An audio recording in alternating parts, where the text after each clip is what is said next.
Hi, everybody. This is Warren Herman, and tonight I'm going to speak about a subject that is kind of strange. And this is the subject of Mary as the icon of the interior life. So, our Blessed Mother is essentially an icon of the interior life. There is there are multiple ways, multiple senses in which she can be understood in this way. For example, we know this because there's countless ways in which she is an image of all Christians, an image of the church.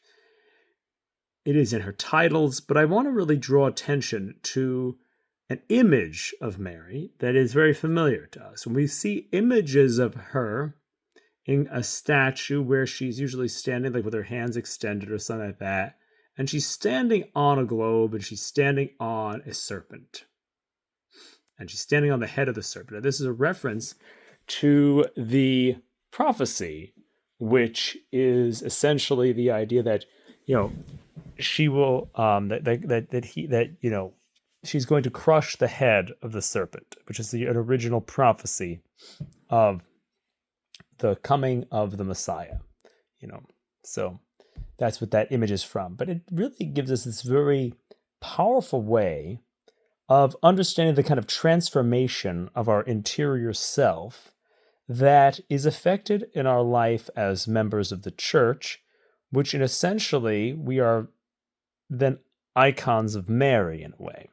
Because we learn that Mary, we read, she pondered all these things in her heart, which is what it means to pray. That's what it means to contemplate, to reflect. So Mary is the one in whom Christ is born. She is the Theotokos, the Christ bearer.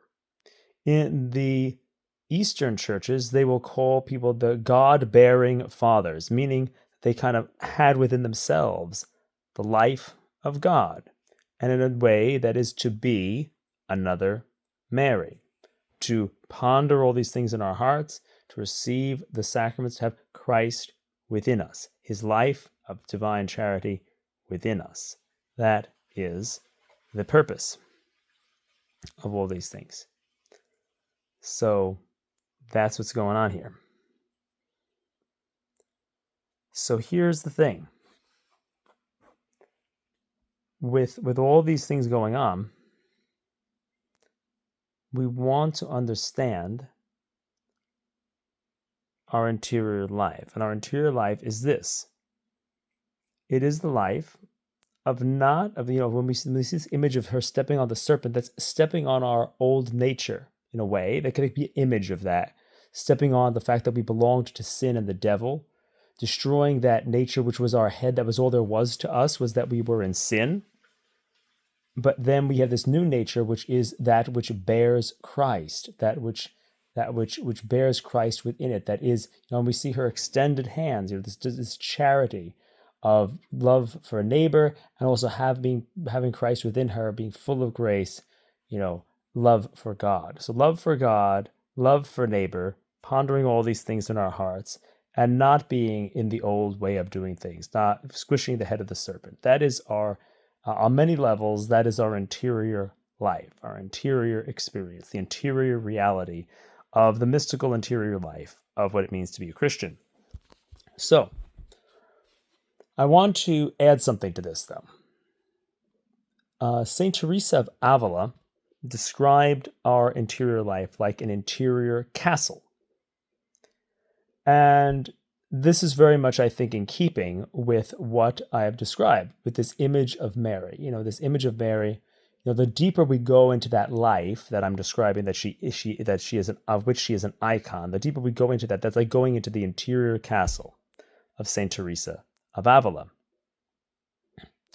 Now, a castle is an interesting thing because it is something that we can both go into to explore, and yet something that can be extended and fortified. And so what I want to propose here in this video is that a lot of the things that I end up speaking about are not so much descriptions of how to go into what St. Teresa of Avila talks about, the interior castle, but attempts to extend what I call the outer defenses of the castle, to extend the castle, to build up its defenses. And I want to draw our attention to an image of Mary in order to do this. Because Mary is not only this image that we get, the one that I described where she's crushing the head of the serpent and having Christ within her and extending her hands in charity and pondering all these things in her heart, it's not only that image. We also see an image like, so for example, Our Lady of Guadalupe, where Our Lady is clothed with the iconography of another culture. At the same time, this iconography of the Aztec culture is being worn almost in a way that also reflects the Bible and biblical symbolism, like this kind of shawl that she's wearing is like the crown with the 12 stars. There's all this kind of biblical symbolism blended with the Aztec symbolism, and I believe that this can give us an image of what I was just describing. That when we are using various redeemed or reworked psychotherapies, when we are using various redeemed spiritualities from other traditions,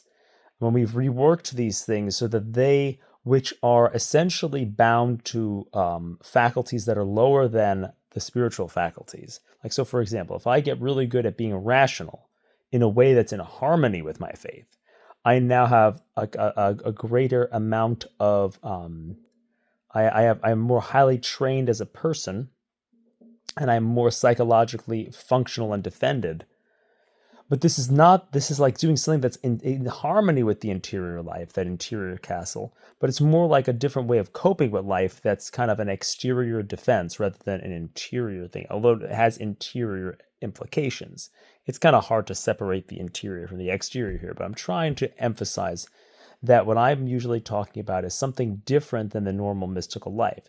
It's kind of a thickening of the psyche that does not make it brittle or solid and non-functional. It's essentially something that makes us, I believe, strong in our minds, much like Mary was strong because she was immaculately conceived. And so I believe that through her, by crushing the head of the serpent, by reworking the ideologies of the world, we are able to bring these ideologies into ourselves, utilize them so that we may become more like our mother in having a strong, may progress in resemblance to her immaculate human nature, or to the beauty of the sacred humanity of Christ. So this is kind of what I believe happens when we utilize, like, so for example, an ideology, like, so if I learn how to do a type of cognitive therapy that is uses my reason strengthens my ability to reason as a defense against the problems of life, but uses that in harmony with my faith, like saying, okay, well, God is with me, and using logic that has to do with my faith, then I am strengthened in that faculty. And that is very much like Our Lady of Guadalupe wearing the clothing of another culture. She's wearing that clothing, just like the psyche begins to wear the clothing of rationality. So she's wearing that. I believe that this is a way of imaging what happens when we take on cultures, when we take on other ideologies. This is a way of imaging the extension of the outer defenses of the interior castle. This is a way of imaging this kind of way of improving our spiritual life. This is a way of imaging this. So that just like we talked about the normal spiritual life being imaged by Mary, we can also see this kind of fortified spiritual life being imaged by Mary as Our Lady of Guadalupe. So we see this as a way of understanding how to both participate in the divine nature and progress in resemblance to the Immaculate Conception. And dealing with the problem that our fallen nature is cut off from God, but also that our fallen nature is weak. Strengthening that fallen nature like the candlestick so that it can better bear the flame of the divine presence. And so you can see that this twofold process, you can see how this process is an interconnected process. You can see how this is, I'm trying to communicate this in a way that is coherent, but I'm trying to communicate through this kind of symbolism. Because the whole thing that I'm always talking about is, of course, I mean, I mentioned obviously how we can normally pray, but I'm usually always talking about ways in which we can redeem outside ideologies so that we can improve our human nature so it can better carry the flame of grace within it. And so I believe that this is really imaged well by Our Lady of Guadalupe, and shows what that new type of fortified interior life can look like. That we're clothed with these redeemed versions of the practices of like cognitive therapy, awareness-based therapies, the 12 steps, stoicism, all these different types of things that are out there in the world that we can redeem, and even eventually redeeming the insights of different forms of Christianity, the insights of different religions. And we can then clothe ourselves with these redeemed things, just like St. Thomas redeems the ideas of Aristotle and brings them into the Catholic synthesis. We could do this with these type of things. So this is not a new practice. This is not a new thing. This is something that I believe is like the task that was given in the garden to Adam, to be a gardener, to kind of reorganize the world. This is a theme of all Scripture, is the redemption of things. This is what Saint Paul says: take every thought captive, make them obedient. That type of thing. So there's a lot that can be said on all these things, but now that I've said lots of weird things in a symbolic way, I shall leave it there. So again, Mary as the icon of our interior life, and Mary as Our Lady of Guadalupe, the icon of our fortified interior life.